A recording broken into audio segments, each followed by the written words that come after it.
현대 점성학으로 차트 해석 시에 우리가 몇 가지 주의할 사항이 있는데 그거에 대해서 조금 알아보죠. 네. 저는 첫 번째로 그 정확한 정보를 모르는 차트는 해석하지 않는 게 좋다고 생각하는데 선생님들은 어떻게 생각하세요?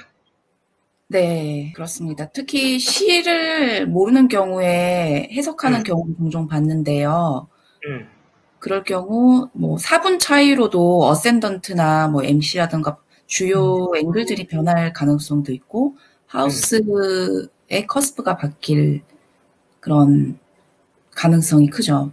그렇죠. 그리고 달도 사인이 바뀌거나 각도도 변할 수 있어요. 네. 네. 그래서 우리가 뭐 점성학 차트 해석을 이제 블로그나 유튜브에서 이제 하신 분들 중에서 특히 연예인은 일단 그 올라온 우리가 검색해서 찾을 수 있는 생년월일 자체가 일단은 정확하다는 보장이 없고, 그렇죠. 그리고 더군다나 시는 안 나오잖아요, 다들. 네. 예, 근데 이제 그걸 갖고 이제 뭐 블로깅을 한다든가 유튜브를 찍는다든가 했을 때 만에 하나 그렇게 한다 그러면은 뭐 행성 사인, 그리고 각도, 그렇죠? 그 두 네. 개만 갖고 보는 수밖에 없죠. 네.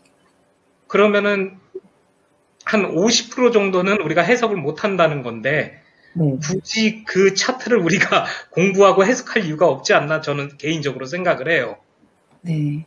음, 네. 아무래도 하우스라는 게 인생에서 어느 영역에서 이 사람이 어떤 에너지를 사용할 것인가의 정보를 주잖아요. 그렇죠. 근데 하우스의 정보가 그 시간에 따라서 매우 민감하게 바뀌다 보니까 하우스 음, 위치가요. 그러다 그렇죠. 보니까 그 사람의 인생에 전반적으로 많은 차이가 생길 수 있죠. 시간을 아니, 모르면. 그 다른 사람 차트가 되는 거죠, 아예. 그렇죠. 예. 그리고 이제 하우스 중에서도 중요한 건 4개의 앵글을 네. 아예 고려를 못 하니까 음. 그럼 뭐 해석할 게 없잖아요. 차트를 볼 필요가 없고. 그래서 혹시 점성학을 공부하시는 분들도 차트를 해석할 때 정보가 부족한 차트는 해석 안 하시는 게 제일 좋을 것 같다라는 네. 생각이죠. 그리고 유명인 차트를 만약에 해석하고 싶으면은 이제 외국 사람들 차트를 보는 게 훨씬 낫죠. 거기들은 대부분 이제 정보가 정확하니까. 네네. 네, 뭐 맞아요. 도토리 쌤 하실 말씀 없으세요?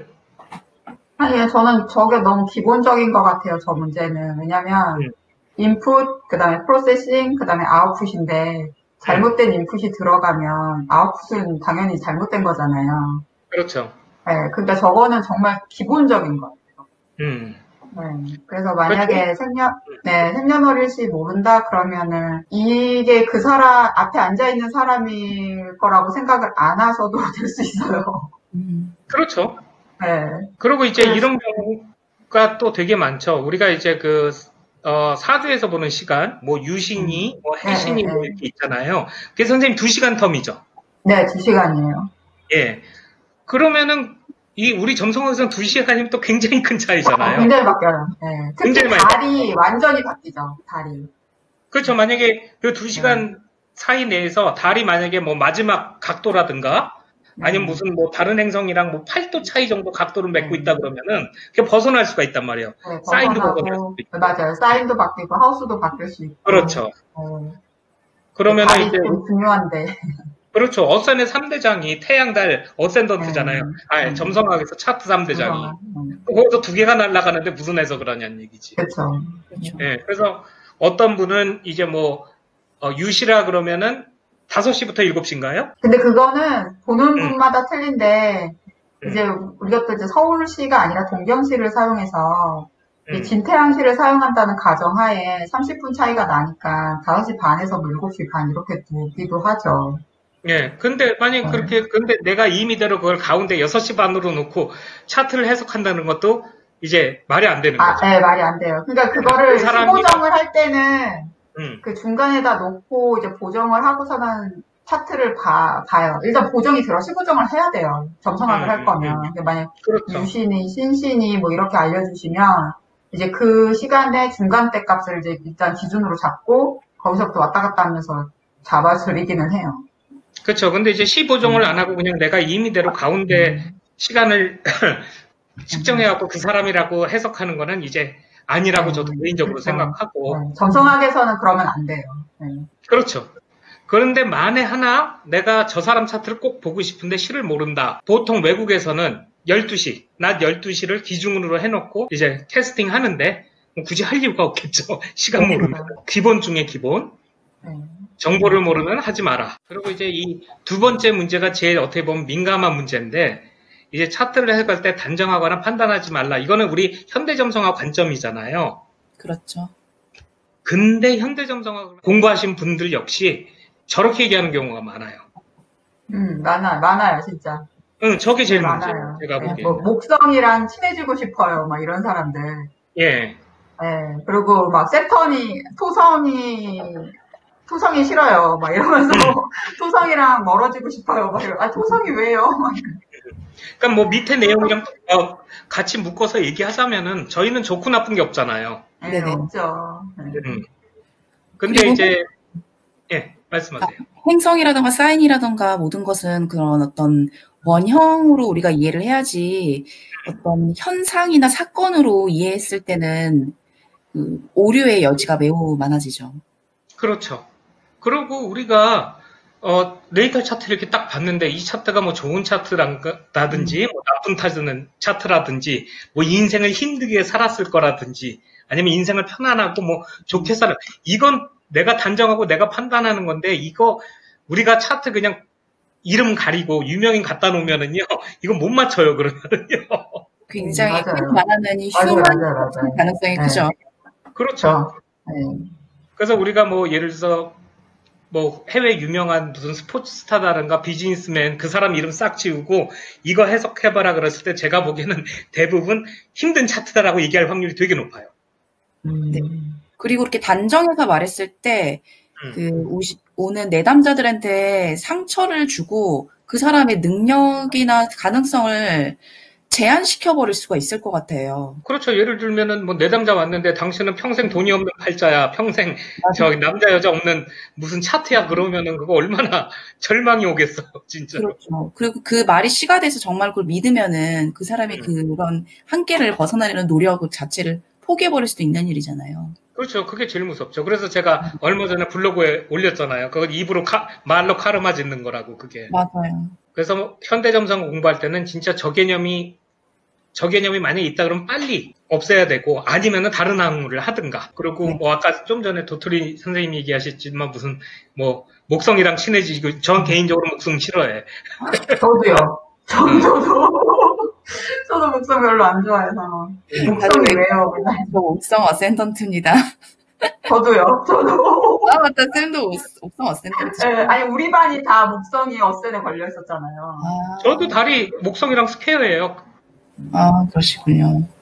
근데 제가 이 트렌지 봤을 때 목성 와갖고 내가 좋은 거를 본 적이 없어. 아, 트렌지 봤을 때? 그거는 네, 선생님이 트렌지 봤을 근자감에 사고 쳐서 그렇지. 그렇죠. 네, 그때는 세턴을 써야죠. 저는 소감이 워낙 강하다 보니까 목성이 오면 좀 숨통이 트이더라고요. 좋아요. 그래서 용기가 생겨서. 그러니까 이게 같은 에너지가 오더라도 느끼는 게 다 틀리다니까. 그래서 단정하면 안 되는 거고 판단하면 안 되는 거고. 그렇죠. 사람마다 느끼는 것도 다르고 활용하는 또 어떻게 그렇죠. 나타날지도 너무나 다르니까요. 그 경우의 수가 진짜 많거든요. 맞아요. 그래서 그 경우의 수에서 내가 뭘 선택하느냐가 이제 그게 중요한 건데, 네, 무조건 목성이라고 해서 좋다가 막 그런 건 없어요. 그러니까 운이라고 하면 사람들이 이건 사주에서도 마찬가지인데, 이제 운이라고 하면 다들 좋은 행운을 생각하는데, 여기 선생님 세 번째 흉성과 길성의 개념이 없다처럼 운도 저 성에다 운을 바꾸면 이제 안 좋은 운이랑 좋은 운이 있는 거잖아요. 그러니까 그렇죠. 뭐든지 다 이제 양면이 있는데 사람들은 그 양면을 안 보려고 해요. 그냥 무조건 좋은 게 좋은 건지 이제 그렇게 생각하시는데 이제 그러면 안 되지. 흑과 백이 아니라 어떤 하나의 그쵸. 목성, 뭐 토성이라 해도 하나의 스펙트럼에서의 그런 플러스적인 요소, 마이너스 요소, 또 중간적인 그런 다양한 스펙트럼이 존재하는 거죠. 그렇죠. 목성이라고 해도 장단점이 있는 거고, 세턴이라고 해도 장단점이 있는 거고. 네. 그렇죠. 그래서 우리가 흔히 오해하는 게 뭐 디센던트에 목성 오면은 뭐 좋은 인연을 만난다든가 무슨 결혼을 한다든가 보통 그렇게 희망과 기대를 갖는데 모태솔로도 확장시키는 거를 그렇죠. 사람들이 모태솔로 생각을 안 확장시키는 하니까. 그렇지. 내가 뭐를 해야지 누굴 만나도 만나는 거지. 목성 온다고 좋아서 하면 안 되지. 그러니까 기대만 이게 있으면 안 돼. 우리나라에서 현대점성학은 목성이, 그러니까 고전점성학 그 영향을 너무 많이 받은 것 같아요. 현대점성학에서 목성이 익스펜션이지 굿 익스펜션이 아니거든. 그러니까 그 익스펜션이 되든지 굿인지를 모르는데 사람들은 그걸 굿으로만 생각을 한다니까요. 그렇죠. 그럼 물론 기회도 오고 뭐 긍정적인 면도 이런 것도 다 오지만은 그 기회가 온다는 게 또 함정이 있을 수도 있는 거고, 그렇죠? 그리고 저처럼 너무 긍정적인 애가 긍정적인 기운이 더 와서 오버해서 사고 칠 수도 있는 거고. 무모함으로 갈 수 있겠죠. 그렇죠. 무모하고. 돈키호테 되는 거지 뭐. 네. 그래서 뭐 희망이니 긍정성이니 무모함이니 어떤 하나의 현상으로 단정 지을 게 아니라 먼저 확장이라고 하는 목성의 기본 원리에 대해서 이해하고 설명할 수 있어야 될 것 같아요. 그렇죠. 토성도 마찬가지고요. 그러니까 토성이 흥성이라는 게 제일 안 맞는 게 제 차트 아니에요. IC의 토성 컨정션이란 말이야, 내가. 맞아요. 그쵸. 근데 내가 헝그리 정신을 모른다니까 헝그리 해본 적이 없어서. 그 집안을 책임지지도 않아. 공자 책임지잖아요, 공자. 아, 그렇죠. 봉자 허그만 책임지지. 뭐 내가 부모님을 책임지는다, 뭐 소년가장이다. 전혀 저하고는 상관없는. 그래서 우리가 다시 한번 얘기하지만 현대점성학 관점은 좋고 나쁜 거 없고 에너지를 우리가 판단하고 단정하는 게 아니라 어떻게 인식하고 어떻게 활용하느냐에 중점을 둬서 차트를 해석해야 된다. 예, 이 말씀을 이제 하려고 이제 얘기를 꺼낸 거고, 그 다음에 이제 저것도 되게 중요한 거. 동의 없이 제3자 차트 상담하지 말아야 된다는 거. 저건 되게 간단해요. 입장 바꿔서 누가 나 몰래 내 거 들고 가서 어디 가서 상담받는다고 생각하면 기분 나쁘잖아요. 그렇죠. 그리고 제일 중요한 게 제3자 차트를 저한테 상담하면은 그 제3자에 대해서 너무 많이 보이잖아요. 뭐 사주도 그렇지만은요. 그 얘기를 듣고 그 사람이 그 제3자한테 좋은 영향을 줄지 나쁜 영향을 줄지 우리가 어떻게 하냐는 얘기지. 아니, 그리고 이게 진짜 당사자랑 상담을 해야지 이 사람이 이거를 이 에너지를 어떻게 썼구나를 파악할 수가 있는데, 이제 그 사람 본인이 안 와서 앉아있으면은 모르는 거잖아요. 열길 물속 알아도 한길 사람도 모른다고 하는데, 그걸 어떻게 알겠어요. 그렇죠. 그래서 저는 저건 굉장히 위험한 짓이에요. 전 저 제3자 차트 상담 안 하는 가장 큰 이유가 그거예요. 그 내담자가 그 제3자 차트 그 설명을 듣고 그 사람한테 해를 끼칠 수도 있기 때문에 저는 절대로 안 하거든요. 저것도 이제 우리가 점성학 차트 할 때 진짜 기본 윤리 중에서도 되게 중요한 윤리라고 저는 개인적으로 생각을 해요. 맞아요. 예, 물론 우리가 다 받아주면은 이거면으로는 좋지. 근데 제가 저 제3자 차트 상담 안 해갖고 이제 놓친 손님들도 꽤 돼요. 동의 얻어 오라면은 되는데, 동의 얻어 오라고. 아니죠. 대부분 남자친구 모르게 알고 싶은 거지. 그런 분들 있죠. 그러고 그래도 보통은 시간을 알고 오면은 거의 동의를 얻어서 온 거나 마찬가지라서. 시간 안다 하면은 동의 얻었냐면 얻었다고는 하더라고요. 그럼 뭐 동의 얻었으면 상관없죠. 그럼 만약에 들고 와가지고 가달라고 하면 안 가주거든요. 만약에 내담자가 시너스트리를 보기를 원하면은 어떻게 하시나요, 선생님은요? 똑같아요. 똑같아요. 저는 궁합도 보지만, 사주는 원래 궁합 많이 보니까, 근데 동합도 많이 오는데, 보면 시너스트리 볼 때, 둘이 같이 오더라고요. 동합하는 사람 오든지, 궁합은 여자 혼자 많이 오는데, 시간 알아갖고 오니까. 일단, 이게 병원시예요 라고서는 갖고 오셔도 못 믿겠어서 제가 일단 15정을 한 번 더 하긴 하거든요. 그래서 이게 맞네. 그럼 얼추 비슷하긴 한데, 그러면 이제 그거 갖고서 이거저거 물어봐서, 일단 개인별로 그 자리 없어도 통화를 한 번은 하긴 해요. 그러니까 동의 없으면은 못 보게 되는 거죠. 시가 부정을 하니까. 그렇죠. 이제 저희 브라이언 선생님 같은 경우는 시네스트리, 그러니까 즉 두 사람 관계를 볼 때 일단 보통 3번 세션을 한대요. 그러니까 각각의 차트 하고 그 다음에 두 명 같이 오게 해서 또 상담하고. 그래서 만약에 이제 동의를 얻어오는데 상대방이 안 오잖아요. 그럼 그 파트너에 대해서 이렇다 저렇다 얘기는 안 하고 그냥 에너지 플로우만 얘기를 한대요. 그래서 저도 마찬가지예요. 시네스트리, 그러니까 관계 볼 때도 그 동의 없으면은 안 보죠. 부부는 예외. 부부는 예외. 근데 남은 안 돼. 왜냐면 부부는 저는 개인적으로 남으로 안 보고 대부분 맞아. 뭐 여자분들이 그러니까 뭐 이혼 목적 이런 걸로 오면은 안 봐주고 남편을 이해하거나 아니면 어떻게 하면 우리가 부부관계가 더 좋아질까 뭐 이런 얘기할 때는 봐주죠. 근데 보통 보면요, 이미 한 분은 이제 상담을 받고 가시고, 그리고 나서 이제 뭐 관계를 보러 오시니까 이미 한 번은 받고, 이제 상대방 거 하나 보고, 그 다음에 합친 거 하나 보고 해서 두 번만 더 보면 되는 경우가 있더라고요. 저는 그렇죠. 주로 그렇게 봐요. 네. 그러니까 생판 모르는, 그러니까 처음 보시는 분이 두 분 이렇게 두세 분 오셔갖고 보기보다는 우리 관계 봐주세요 이렇게 오기보다는 이미 한 분은 왔다 갔어. 그 다음에 이제 그분이 이제 다른 분 데리고 와가지고 같이 보는 거죠. 아니면 그러고 나서 한 분을 소개시켜줘서 한 분이 왔어. 그러니까 두 분 다 봤어. 그 다음 우리 둘이 뭐 할까 이렇게 해서 차라리 그게 좀 편하긴 하더라고요. 한꺼번에 다 안 봐도 되니까. 그렇죠. 그래서 어쨌든 뭐 관계를 보든 뭐를 보든 하여튼간 동의 없이는 봐주지 마라. 이게 또 개인적 그 차트 해석 때 이제 주의 드리고 싶은 얘기고. 그리고 이제 그 다음 거 하우스 시스템 섞지 말라는 거. 플레이스터스를 쓰든 홀사인을 쓰든 이퀄하우스를 쓰든 뭘 쓰든 간에 하나만 써라. 이거죠. 뭐 나는 플레이스터스, 뭐 내 남자는 홀사인 이런 식으로 반복해서 쓰는 거는 이제 지양해야 되겠죠.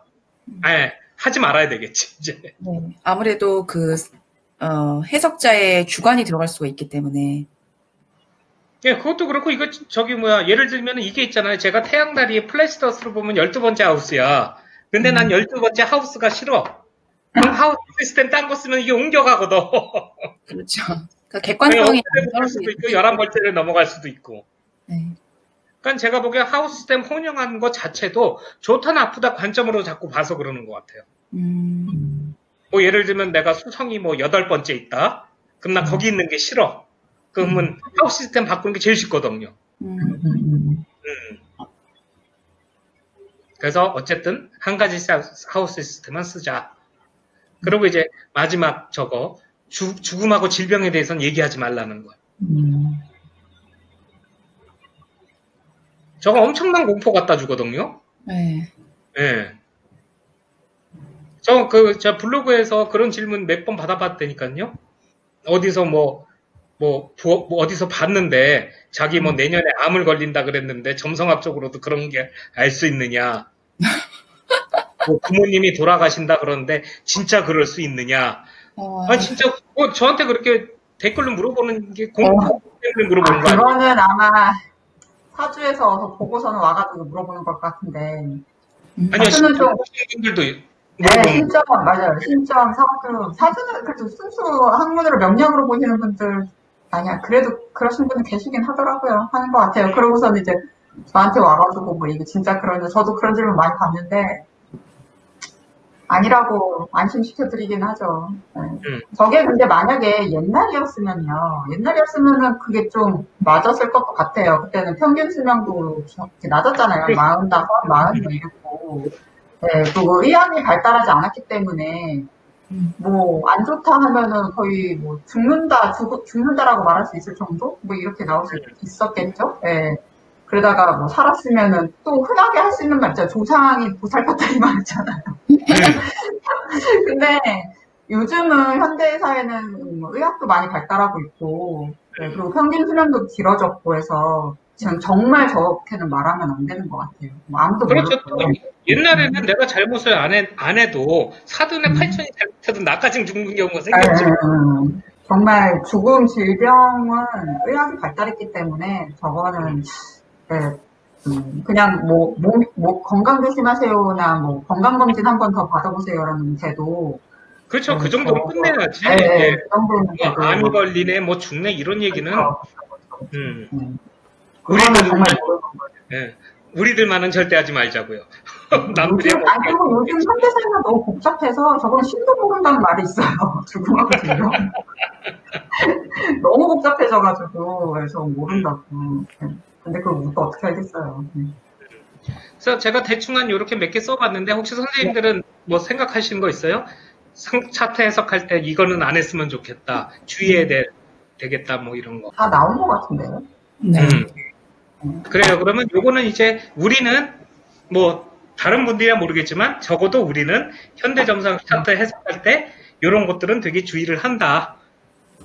예, 라는 내용을 이제 말씀드리고 이제 본격적으로 차트 해석을 한번 해보죠.